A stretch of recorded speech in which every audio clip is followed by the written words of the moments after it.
Thanks. It's good to be here. You guys picked an excellent lecture to come to today. I'm excited to introduce our speaker. And first of all, I'd like to welcome you to the Reed and Christine Halliday Executive Lecture Series.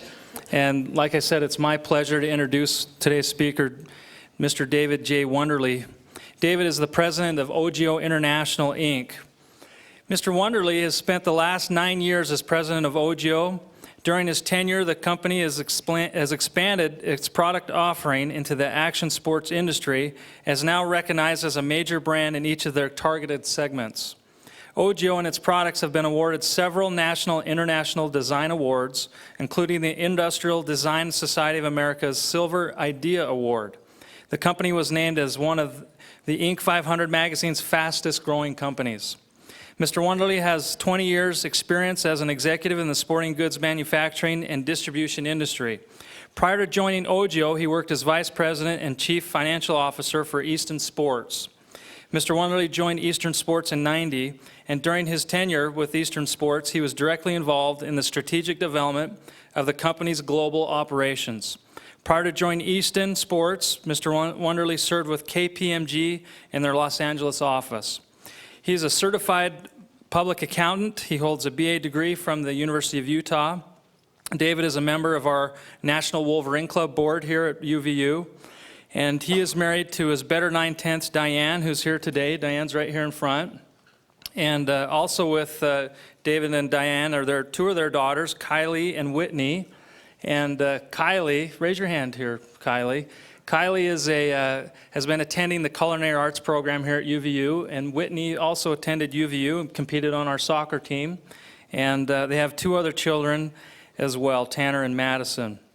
One of the exciting things about David that you're going to learn today is some of the things he gets to do day in and day out. When I visit him in his office, I just think, this is cool stuff. And so I won't waste any time talking to you. Let's give a big round of applause to Mr. David Wunderli.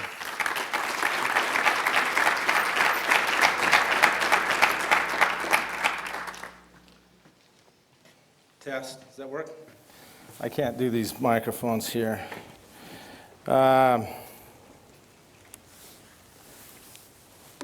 Appreciate you guys taking some time to be here, and I'm thankful to be here. I didn't realize that my daughters were going to be here, and that surprises me because they've had 23 years of listening to my lessons and my sometimes overbearing dialogue.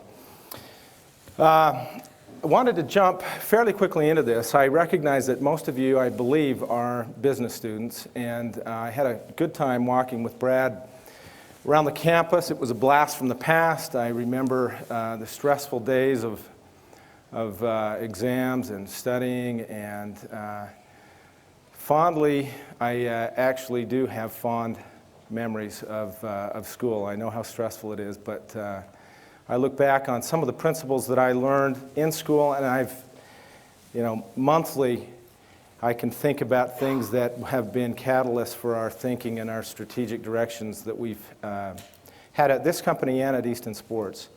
Let me jump right in and give, well, let me back up a second. How many of you have heard of OGIO, the brand OGIO? Good. It's good to see. I'm going to give you a quick clip of some of the lifestyle and the branding imaging. This is actually a corporate DVD that we play to those to introduce them to the brand.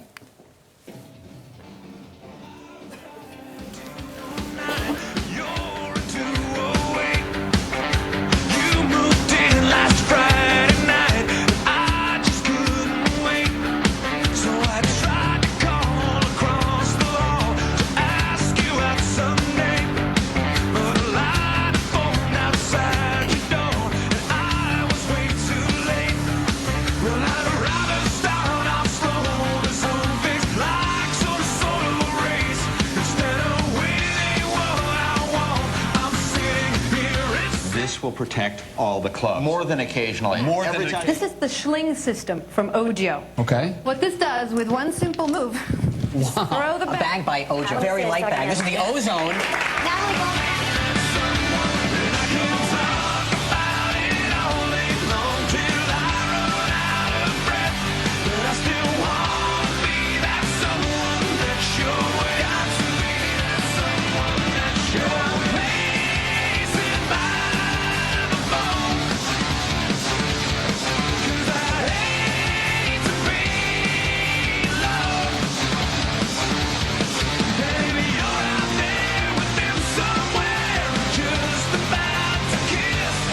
Travis Pastrana, ladies and gentlemen. Travis Pastrana. I've watched you actually do stuff in the big Ogio barn and outside of Ogio there in Utah. The Ogio guys are awesome out in Salt Lake City. Got Keggy out here in Salt Lake City. Ogio hooked us up. I'm Jeremy McGrath, Fast Freddy Spencer School. Thanks to Ogio, of course. Ogio is one of my favorite sponsors because they're really innovative and they come up with stuff basically designed by riders for riders.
With somebody else. Oh God, I wanna be that someone that you're with. And I can talk about it all day long till I run out of breath. But I still wanna be that someone that you're with. Got to be that someone that you're with. Pacing by the phone. 'Cause I hate to be alone. Baby, you're out there with them somewhere, just about to kiss. And got to be that someone that I wanna be, that someone that I've got to be, that someone that you're with. You know, I almost didn't land that.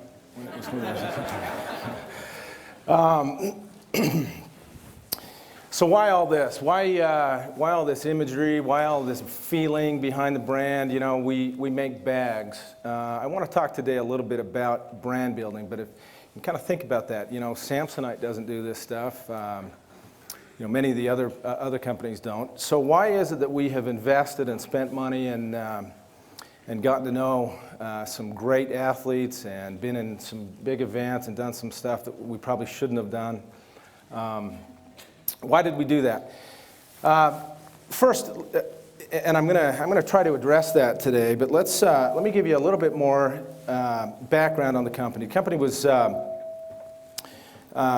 established in 1987. The soul of the company is innovation. Absolutely, through the DNA, the thinking in everything that we do is about making things better.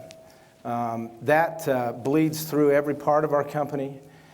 It did back when it was formed in 1987. But in the categories that we were in, we saw that the company, although great innovation, it hit a ceiling in its growth. And we felt like there was some strategic thinking that needed to happen, and I'll share with you what that was. But quick background on where we are today. We're in over, besides the U.S., we're in another 40 countries around the world. We're definitely a global brand, recognized in some of the countries, much stronger than others. Brazil is a very strong brand presence for us. Germany's strong. Canada is very strong. We continue to expand and build, and one of the challenges that we have in building a global brand is the consistency of the brand messaging throughout all of these countries, and I'll touch on that too. The industries that we're in: golf, action sports, and what we call OEM.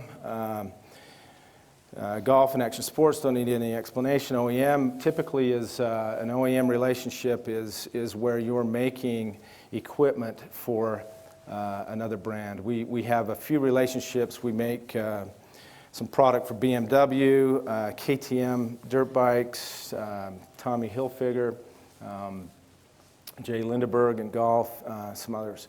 But those are our three categories that we focus on. Our distribution channels, we distribute our product through core channels, specialty, sporting goods, college bookstores, electronics, outlets like Best Buy and some of these others for some higher end messenger bags for laptops. We also do quite a bit of business in e-commerce. That's definitely a growing category for us. Some of our biggest accounts are e-commerce accounts. Products, by show of hands, I think you guys probably are fairly familiar with our products. We make gear bags for each of the industries that we're in, and we call them gear bags because we respect the equipment that goes in the bags. We really feel like that this is a mobile world right now, and you've got to have something to carry those things that are valuable. Laptops, but to an athlete, his gear is his life, and so we try to make things that will house that gear in a well thought out way, and that's got good innovation and easy to use. And then we got some apparel. We just entered the hard goods category. I just grabbed this out of my garage. Actually, this is our new 180 stand. If you've got some time, I don't have time today, but take a look at our website and go on to the 180 stand. Great innovation here that for those of you that dirt bike know that dirt bikes don't have kickstands on them, and after a hard ride you're usually tired and you got to put that bike up on a stand. Our founder, who is he's kind of a mad scientist with innovation, and he created our first hard goods piece is this stand that you take your dirt bike. Actually, I can show you here a little bit. You take your dirt bike and roll it through this. The front tire hits that, pops up, and lifts the bike up onto the stand. So it's what he did is he took the inertia of the bike and used that energy to pop itself up. Great innovation. Won the product of the year at the Indy show. That is, that along with, geez, I could spend a lot of time on the product, but even this right here, I just grabbed this also out of my office. This is got probably 5 different patents on it. Zipperless ball pocket. The system for the clubs on the top. I've got a rain hood that put on here. I can show if you guys want to see that later. But the point is, our products have a history of having a DNA in them that is meant to make life easier. Everything about what we do in our products is to make life easier and make the person pick it up and go, geez, that's exactly what, I didn't know I needed that, but I can see it now. So very focused on product innovation. Hard goods, as I said, we also came out with a step-up ramp just this last year. That also won an award. Challenge there always when you're loading your bike is that you always need somebody else to grab it from you when you roll it up the ramp. So we created what we call a step-up. It actually stops halfway, and you can kind of balance the bike, climb up the truck, and put it the rest of the way on yourself. In golf, we do both stand and cart, women's travel, and then accessories. We've got a lot of athletes that support the product and support the brand in each of the different categories. I won't go through all of those. Some of you will recognize some names there. Most of them are the top 5 in their category. In the moto category, just some more detailed list of the guys we've got there. Snow skate, surf, some athletes in there. Golf, we haven't done too much with golf athletes. We picked up Freddie Couples, but That was just for his travel gear. He'd be far too expensive to have him carry our bag. So, Frank Licklider also is one that we've had for a while. Media, we tend to we try to be in the spots that will bring us the biggest return on our investment. For the categories that we're focused on, Dew Tour is a big one that gets a lot of national exposure. We've got partnerships with MTV, Monster. Nitro Circus, how many of you have seen Nitro Circus? You understand? Okay. So Nitro Circus is something that evolved out of a relationship that we had had for years with Greg Godfrey, who produces Nitro Circus. In fact, we really partnered with Greg about 9 years ago when we decided to make a movie with him called Global Addiction. We were just entering the action sports world and recognized that we needed to have an entry into that world that would draw attention from the industry, from within. And so we partnered, we grabbed, in fact, this is a little bit of off topic, but we grabbed Travis Pastrana, and at the time he was 18 years old, and we asked Travis, okay, is there something that you've always wanted to do? And right off he said, yeah, I've always wanted to ride my bike into the Grand Canyon and do a backflip into the Grand Canyon. And at the time, backflips hadn't happened yet on dirt bikes, right?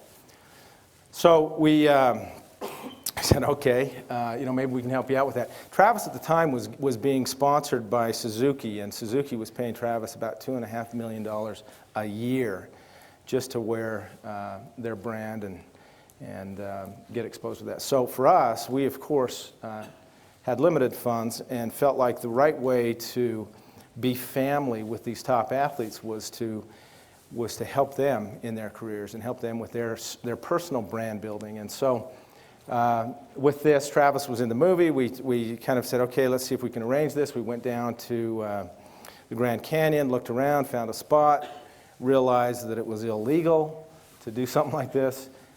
So we also found that there was another spot that was part of the, I believe it was the Navajo Nation, which is another country, so there's no jurisdiction. So we went to the chief there and told him what we were going to do, and he said, okay, it'll be $4,000 or something, and by the time we were done, it was $9,000. And anyway, we built a jump and took him down there, and the other problem that we had, and I'm sorry for sidetracking here, but it's kind of a fun story, but the other challenge that we had, Travis had never parachuted before, so Travis said, I need to learn how to parachute. Okay, we'll take care of that. We took him out here to Tooele and he spent a week with the, I can't remember what the name of the facility is out there, learned how to parachute. We then hired Dave Barlia, who was the best, or at the time was one of the best base jumpers. He came out, trained Travis. Got him all the way up to speed, ready and everything, took him out there. His mother was there. He's an only child. His mother was there. We got 5 bikes that they were old junky bikes, and we thought it might take 5 tries for him to be able to do this. He jumped on the bike in Travis's style. He goes off this thing, and when you base jump, you've got to try and get yourself horizontal so that the chute deploys properly. He takes off on this thing, and of course his mother's watching from the side. And by the way, Suzuki said, we want nothing to do with this. They told him, remove our name from anything. Of course, we're on the other side saying, great, we'll put our name everywhere else. So we had him. I mean, it was almost embarrassing. We plastered him with Ogio on his sleeves all over the place, right? So anyway, he jumps on the bike, goes off the jump, and decides, he does a hill clicker and a can, something like that, and then he pushes the bike away from him. And when he did that, it pushed him backwards.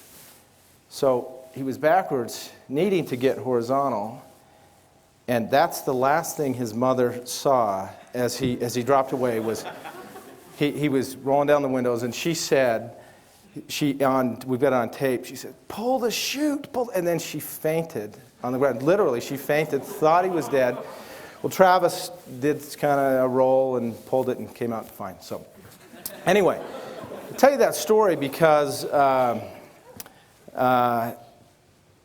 that was the beginning of our understanding of what it meant to be authentic and real and part of the family with these athletes. What that did for Travis is it launched his popularity to a couple more levels. He became, and for us, you know, we were unknown in the moto industry, and suddenly on the scene is, who's this company that took Travis and did this with him? So it was a fantastic thing for us to have done. So anyway, that was the beginning also with a relationship with Greg Godfrey, and we had partnered with him in that movie that called Global Addiction. It's kind of a weird thing to think, okay, we make bags, why would we go and do something like that, right? Why would we get into that? We wanted to be authentic and credible in the moto world, so to do that, we felt it necessary to get the best in the business. Travis at the time was probably the best name in the Supercross world, and have him really endorse and back our brand. So that's what we did there. Nitro Circus since has grown. I'm going to show a clip here of a fast clip of Nitro.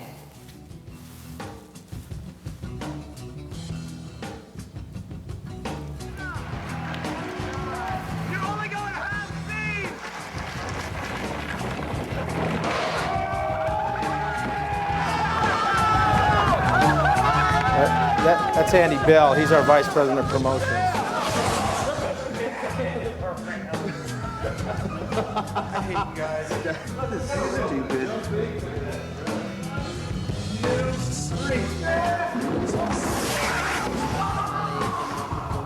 That's our top of the line gear bag for motos.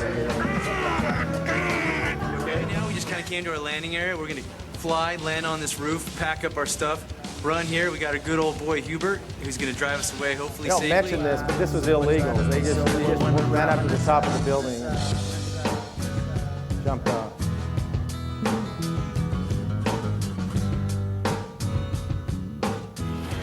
I'm going off that one. This was later, after his first day.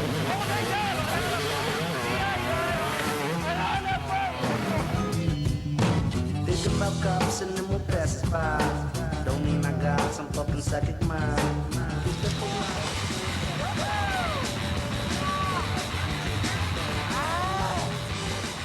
If you think of a figure eight, there's actually two good collision points right in the middle. I have a good feeling that nothing good is going to happen out of this.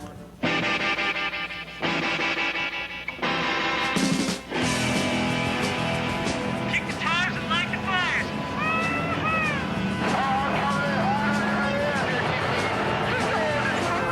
Can you turn it on for me? Can you turn it on for me? We're here with the newest member of the Nitro Circus, Gary Coleman. Right. We're here in Hollywood, California. We're going to do some stunts.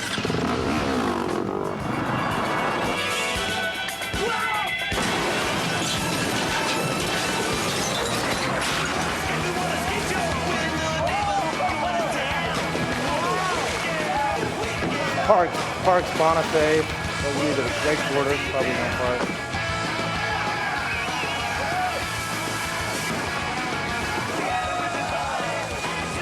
Another OGO bag. Okay, we got Ojo, circle track racing. They arrested me and they put me in jail and called my patrol. Okay, so that about wraps it up for OGO Warehouse. I'd like to thank everyone for letting us come out here and use all their toys. If anyone pushes me over, seriously, I'm gonna have words.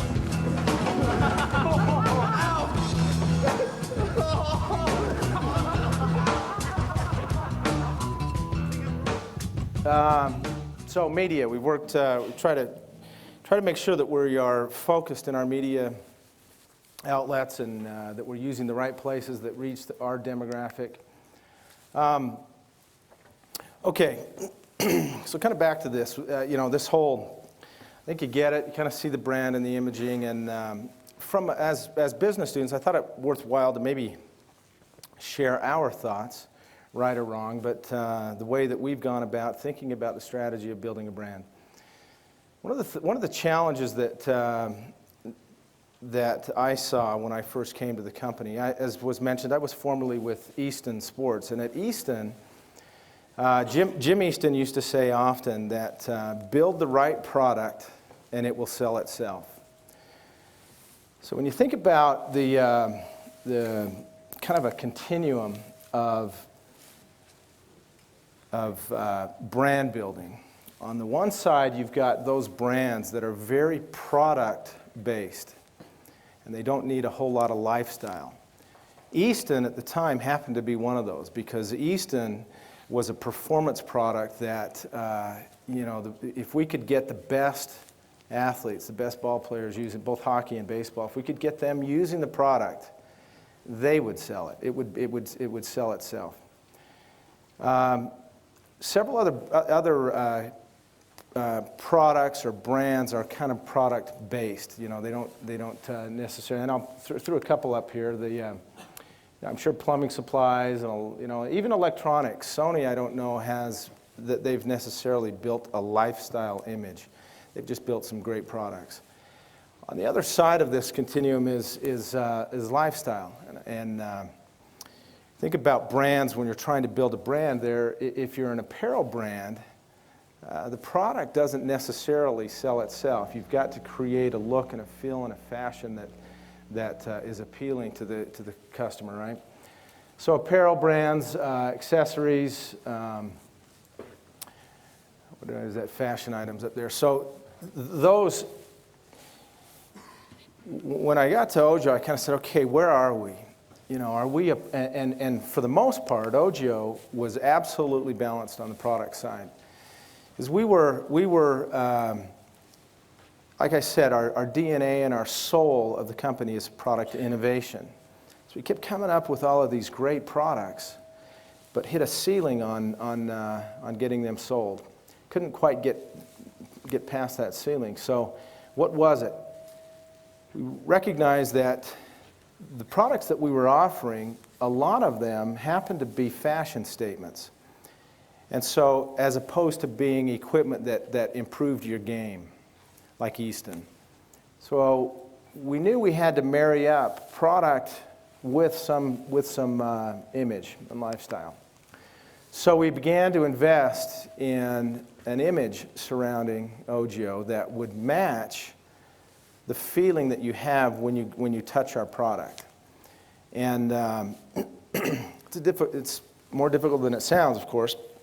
I said in the beginning, I walked this campus today and I didn't see anybody wearing a Samsonite hat. They kind of are in similar products, right? But why, when you can build a brand that people want to wear, you've connected a lifestyle with them, right? You've helped them say, hey, this is the kind of world I like to live in. Well, we had a decision, okay, what is that lifestyle? Is it soccer? Is it swimming? Is it, all of these different things? And then we said, to be real and authentic, to make it really work, it needs to be a lifestyle that we believe in, that we are already passionate about. We learned quickly, or we recognized quickly, that if you are trying to be something you're not, you'll be sniffed out very, very quickly. Nike tried to enter the action sports world, specifically skate. They tried to enter it 3 times and just failed. Why did they fail? They didn't have an endemic, passionate skate DNA in Nike, and they thought that they could just buy their way in, and didn't work, backfired on them. So how do you be real? How do you get there? I had a guy, good analogy of this. If you were to take a Baptist minister and have him do a sermon in a Jewish synagogue, they would recognize in about 30 seconds that he's not part of their religion. It's the same kind of thing with brands and building the brands and trying to be real to those worlds. We knew that if we walked into lacrosse and tried to be an authentic lacrosse brand, we would be sniffed out very quickly and wouldn't be authentic. So as we thought about the areas that we could be, the religions that we could be part of, we really knew that there was a passion within us to be a part of this action sports, but we also needed to bring people on board that were from those worlds. And so we hired a former pro skater. We hired Andy Bell as our VP of promotions, who was a former, was really the godfather of freestyle motocross. Started to get these guys there, and then we listened to them, and with them, we began to build an authentic brand in these worlds. Let me run through another strategic concept, and then I'll bring this full circle here. We call these our circles of influence. And when we recognize that to be authentic in some of these action sports worlds, you had to start with those that are influencers, who we classify as the pros, or the good example of this. When my daughter, in fact, Kylie is here today. When Kylie was in 7th grade, we were living in California, and she had to have a pair of Etny shoes. Okay, she's never been on a skateboard, right? But she's got to have Etny shoes. Well, why was that? How is it that she's got to have Etny and not anything else? Well, the circle of influence starts with the pros in any industry, and this could be outside of athletics too. The very best doctors, the very best attorneys, whoever it is, whatever they're using, they have an influence on their industry. Also, the retail outlets, if you see there's core shops. We know of core shops around here. Certainly in action sports, you've got Milo's here and Salty Peaks and some others. They're core retail shops, right? The next ring is as far as athletes and people of influence. The pro kind of influences the semi-pro. That semi-pro guy is looking to the pro and saying, what's he doing, what's he wearing, what's he using, what's making him, everything about him, I'm going to try and grab onto. As far as distribution channels, the next ring of distribution out of shops is specialty shops. You get, in golf, you've got the core in golf would be the country club pro shop. Outside of that would be specialty shop like You Win a Golf.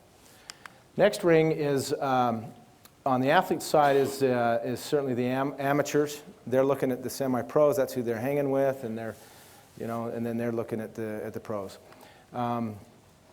Regional change, next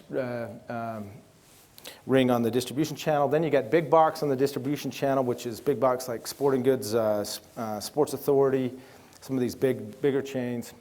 Then you got the weekend warrior as far as an athlete, this guy that just kind of is a weekend athlete. Likes to pay attention. He's got maybe a few amateurs and gets influenced by them. Last ring is the wannabe. Those guys that, Kylie was a wannabe skater, right? She wanted to be like what was apparently from the center out a cool thing to wear, right? It was the right thing to wear.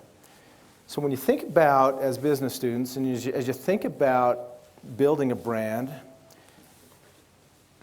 it's often talked about, certainly in this industry, that you can't sell out. You've got to build it from the core out. You can't jump in to an industry and say, okay, got a great product, let's go to Walmart first. You go to Walmart, you'll have a short life, nice life for a year, and then they'll knock you off and all kinds of stuff. So you want to, from a distribution channel, you want to make sure you go into the right channel of distribution. Also from who's using it. If we were to have created a day pack, a backpack, school pack, and first had that sold in Walmart, or had any of our gear bags, if we had not gone to the pros first, there would have not been a legitimate, credible source of influence. Now, That understood? Everybody kind of get that? That's kind of how we approached then building this whole thing. So we had this challenge. We're very product based, but we've got to create an image, and it can't be fake, it can't be bought, it has to be a real image. Now, what I want to make sure that maybe I don't improperly convey is that the image side of things is all that you need. I've got a saying that image without substance is dead. You can go out and buy and create a great image, but if you don't have substance behind the product that's underlying that image, you're short-lived. You're going to have a life of, maybe 2 seasons. So part of us being authentic was climbing in and being a part of these worlds. I mentioned to you the thing that we did with Travis. Well, we say often that there's nothing that bonds you closer than having a near-death experience with somebody, right? Bob Burnquist came out. We asked Bob, those that might not know, Bob is a multi-year X Games gold medalist in skate, vert. He came out about 6 years ago, and we said, Bob, let's, the Gravity Games, at that time, Gravity and X Games were kind of going head and head, both very popular. Gravity was big, and we said, let's open up the Gravity Games with you parachuting in to the Gravity Games and landing, and that's the opening ceremonies. He said, geez, that sounds great. He says, I don't parachute. So, okay, no problem. So we got him out here, same guy out in Tooele. We got Bob. For comfort, I jumped with Bob, and I only mention that because that near-death thing with somebody bonds you. And so I went with Bob, we jumped, Bob kept jumping, got really good at it. Bob's an unbelievable skydiver right now. Base jumper, he does everything. And then we did this. For us, we went to the Gravity Games and said, hey, what if we did the opening ceremonies and brought Bob and had him, Bob at the time was probably the most popular Gravity Games athlete that you could ask for. What if we grabbed Bob, had him open your ceremonies with him parachuting in? Gosh, that'd be great. Of course, they didn't even suggest that we pay for that. We went out and bought an OGIO parachute with a big OGIO underneath, so it cost us $5,000. So for $5,000, and then the cost to get Bob trained on how to parachute. He had to do like 200 jumps to be able to be certified to jump into an arena. Anyway, we got all that done. National TV, Bob jumps out, a big OGIO parachute coming in to open the Gravity Games. Didn't pay him much. The whole thing cost us, less than $10,000 to get that whole thing done. Suzuki's over here paying Travis $2.5 million, and we're getting as much exposure as these guys, right? I bring that up because those kinds of thinking and that kind of experience is what was behind our bonding with these athletes at an early age. We didn't have the money to pay these guys, but if we can be family with them, go back to that center ring, that core, we started to understand them and what makes them tick, and they would come back and say, hey, I'd like to have a bag that does this, and in the moto world, I'd like to have a mud flap, I'd like to have my boots sit like this, I'd like to have, all the different things that we knew we could create and do for these guys. So we became, on the product side of that continuum, we became very authentic in the product and very credible on the image side. Both of those go hand in hand. You can't do one without the other, and that's kind of the coming back full circle. When we arrived here, the product was innovative with no image. If we had just done image and not followed it up with product, we'd also be dead. So as you think about, and in the short few minutes I've got left, I would leave this council maybe, and then I'm sure open for questions. But each of you is a brand, right? You're the Mike Smith brand, you're the John Doe brand, you are a brand. So when you think about how you're going to move forward in this business world, what is your circle of influence? Are you trying to sell yourself out? And you know, I see often the mistake of some young people thinking that if they dress really nice and they get really looking good, they'll go nail that interview and they'll get that job. But there was no substance behind. They didn't do their homework on the product side. Your image is important, but without some substance underneath it, it's going to be tough. So as you think about branding yourself and branding yourself in the business world, you know, I would strongly suggest that you think first about the product. And I'd go a second step and say that product is character. I can sniff out, like these brands, I can sniff out a fake in about 30 seconds. Somebody that's all image. I can see it. Most business people can that have been in the business for a long time. You can see it and you know it. Sometimes you might even hire wrong, but after a couple months it's going to come out. So what is substance? What is the substance that you should be working on and that you should have? Well, it changes, right?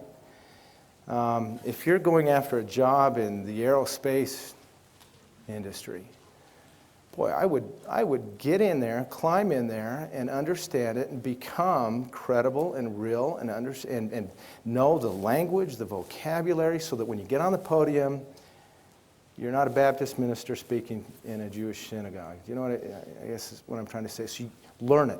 Learn the industry that you're trying to get a job for. Learn the industry that you think you're passionate about. Really check those passions. Are you really passionate about, you know, the corrugated, you know, cardboard industry, the box industry? Are you really passionate about the golf industry? You know, a lot of times I've got some kids that say, yeah, I'm going to be a dentist. Okay, great. Okay, why are you going to be a dentist? Well, you know, they make a lot of money. I see them, you know, okay. Have you thought about climbing in someone's mouth every single day and, you know, scraping that stuff off? And, you know, once you start getting real about it, you know, some people go, yeah, it's great. I'm excited about that. But most, you know, they kind of go, oh, geez, yeah, I guess I haven't thought that far. So the product, think about what it is you want to do and learn it and understand it and be ready to be real because it's so critical to have the product and the image. The other thing, as far as kind of that product called character, I can also recognize very quickly when somebody isn't ethical. Let me flip that around in a more positive way. I can recognize quickly when somebody's ethical, honest, when they've got great principles. In my book and in most books, that outweighs everything. So how do you be credible there? How do you be real there? You can't be sleazy on the weekend and think that you're going to be high standard during the week. It won't happen. You'll get sniffed out. Beyond all the great benefits of being a person of high character, the practical benefits are absolutely real. You know, I see them every day. Give you an example of this. When we entered this world, this action sports world, I went down to the ASR show, Action Sports Retailer show. Holy smokes. Talk about a sleazy place. In fact, guys were smoking pot in the back of their booths. There were, you know, very scantily clad, you know, women all over the place. You know, it was a very dark place, and I thought, geez, really? Are we gonna come and be in this? And then it occurred to me that when I looked at some of the athletes like Travis and some of these others, I knew that they would recognize a brand that was real and didn't rely on these crutches. When I go down there, sex and sleaze, those are crutches for brands that don't have the goods, that don't have what it takes to stand on their own, so they use these other images to make them feel cool and to make them feel a part of it. And I knew that the best athletes in the world were focused on their trade and they didn't have crutches, and there would be a symbiotic relationship. They would recognize that's a brand that's not trying to pose, that's not trying to be something that they're not. Sure enough, within a year, we had parents of Ryan Sheckler's mom came to me when he was 11 and just said, that's the brand we want Ryan to be associated with. All of that kind of feedback and that energy started to happen where it was easy for us to pick up the best athletes because the best athletes are focused on their deal. So in my mind, we entered that, what most would call sleazy world, and said that we would be a light in a dark world.